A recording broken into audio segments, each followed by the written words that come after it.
जय श्री माता लक्ष्मी रानी की भक्तों, स्वागत है पंडित अनुकूल मिश्रा शास्त्री वीडियो में। भक्तों, आज का एकादशी के दिन अगर आप चमत्कारी माँ लक्ष्मी का मंत्र का श्रवण कर रहे हैं तो आप बहुत ही भाग्यशाली हैं। भक्तों, अगर आप धनतेरस तक चाहते हैं कि हमारे घर में पैसा ही पैसा प्रकट हो जाए, मैं धनतेरस में कुछ इतना बड़ा सामान खरीद लूं कि दिखने वाले पड़ोसी जल जाए। भक्तों, मैं जानता हूँ आप बहुत परेशान हैं, आपके घर में धन नहीं टिक पाता है, माता लक्ष्मी आपके घर में नहीं आ रही हैं। भक्तों, ऐसा क्यों होता है?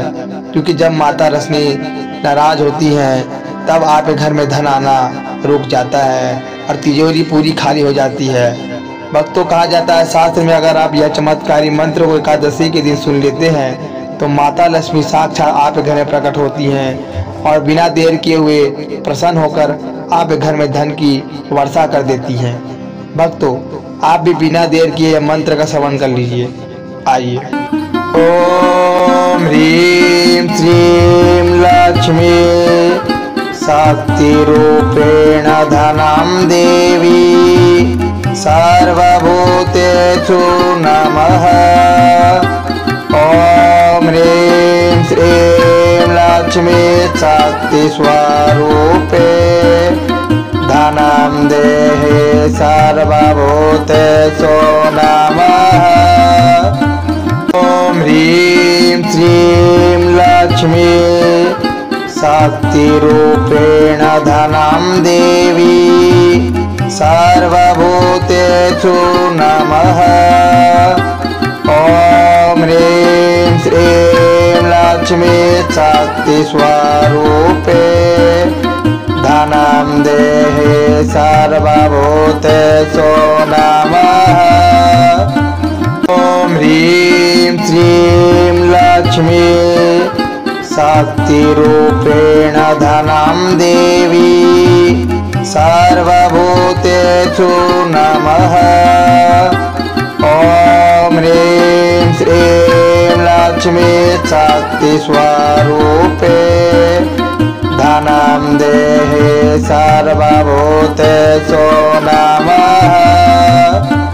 ओम ह्रीं श्रीं लक्ष्मी शक्ति रूपेण धनं देवी सर्वभूतेषु नमः। ओम ह्रीं श्रीं लक्ष्मी शक्ति स्वरूपे धनं देहि सर्वभूतेषु नमः। ओम ह्रीं श्रीं लक्ष्मी शक्ति रूपेण धनं देवी सर्वभूतेषु नमः। ओम ह्रीं श्रीं लक्ष्मी शक्ति स्वरूपे धनं देहि सर्वभूतेषु नमः। ओम ह्रीं श्रीं लक्ष्मी शक्ति रूपेण धनं देवी सर्वभूतेषु नमः। ओम ह्रीं श्रीं लक्ष्मी शक्ति स्वरूपे धनं देहि सर्वभूतेषु नमः। ओम ह्रीं श्रीं लक्ष्मी शक्ति रूपेण धनं देवी सर्वभूतेषु नमः। ओम ह्रीं श्रीं लक्ष्मी शक्ति स्वरूपे धनं देहि सर्वभूतेषु नमः। ओम ह्रीं श्रीं लक्ष्मी शक्ति रूपेण धनं देवी सर्वभूतेषु नमः। ओम ह्रीं श्रीं लक्ष्मी शक्ति स्वरूपे धनं देहि सर्वभूतेषु नमः। ओम ह्रीं श्रीं लक्ष्मी शक्तिरूपेण धनं देवी सर्वभूतेषु नमः। ॐ ह्रीं श्रीं लक्ष्मी शक्तिस्वरूपे धनं देहि सर्वभूतेषु नमः। ॐ ह्रीं श्रीं लक्ष्मी शक्तिरूपेण धनं देवी सर्वभूतेषु नमः। ॐ ह्रीं श्रीं लक्ष्मी शक्तिस्वरूपे धनं देहि सर्वभूतेषु नमः। ॐ ह्रीं श्रीं लक्ष्मी शक्तिरूपेण धनं देवी सर्वभूतेषु नमः। ॐ ह्रीं श्रीं लक्ष्मी शक्तिस्वरूपे धनं देहि सर्वभूतेषु नमः। ॐ ह्रीं श्रीं लक्ष्मी शक्तिरूपेण धनं देवी सर्वभूतेषु नमः।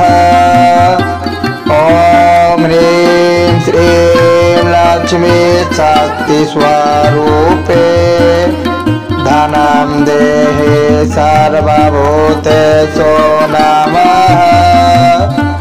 ॐ ह्रीं श्रीं लक्ष्मी शक्तिरूपेण धनं देवी सर्वभूतेषु नमः।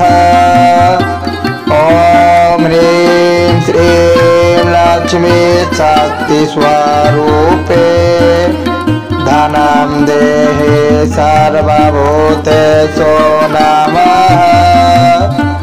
ॐ ह्रीं श्रीं लक्ष्मी शक्तिरूपेण धनं देवी सर्वभूतेषु नमः।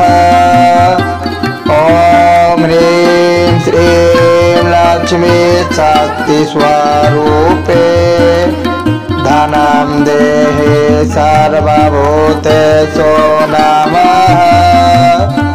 ॐ ह्रीं श्रीं लक्ष्मी शक्तिरूपेण धनं देवी सर्वभूतेषु नमः।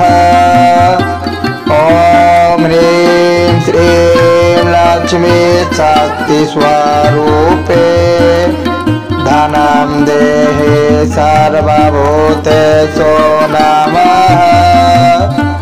ॐ ह्रीं श्रीं लक्ष्मी शक्तिरूपेण धनं देवी सर्वभूतेषु नमः। ॐ ह्रीं श्रीं लक्ष्मी शक्तिस्वरूपे धनं देहि सर्वभूतेषु नमः। ॐ ह्रीं श्रीं लक्ष्मी शक्तिरूपेण धनं देवी सर्वभूतेषु नमः। ॐ ह्रीं श्रीं लक्ष्मी शक्तिस्वरूपे धनं देहि सर्वभूतेषु नमः। ॐ ह्रीं श्रीं लक्ष्मी शक्तिरूपेण धनं देवी सर्वभूतेषु नमः।